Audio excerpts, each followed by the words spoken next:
Enguudo embi mu Nateete zikosezza abatuuze b'ekitundu kino era nga zino zijjuddemu ebinnya, empompogoma wamu n'amazzi agalegama nga bino bisannyalazza nnyo entambula y'ebidduka mu kitundu kino. Omu ku batuuze ategeerekese nga Isima ategeezezza nti alemererwa n'okufuna abaguzi ku mulimu gwe olw'okuba nga babeera beeganya ekkubo nti bbi nnyo tebalina wa kuyimirira era n'amaliriza nga tasobodde kukola wadde ekikumi olw'oluguudo luno.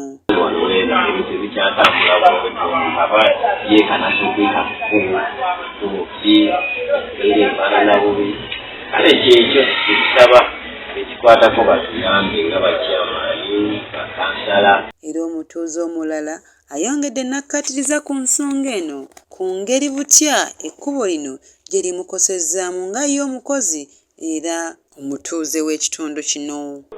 Ekkubo lino nga bw'oliraba ekkubo bbi litubonyaabonya n'emikyala nsuubuzi niyo ogenda okuva mu butale okutuuka no ng'ebintu byonna bisogonyose ogwa mu binnya bituula mukoka atwala buli kimu bipampa by'abaana bibeera muno n'obirinnyamu kati tubeera mu kubonaabona naye tugezezaako okugaa kubatukulira nze ndi mutuuze waakuno naye tugezezaako okugaa kubatukulira buli mbagamba tusuubira oddikola oyo n'avaako tusuubira oddikola bwetyo tubeera mu mbeera etegambika. Nampeera Sandra yakusakidde eggulire lino ku lwa MRI TV e Nateete.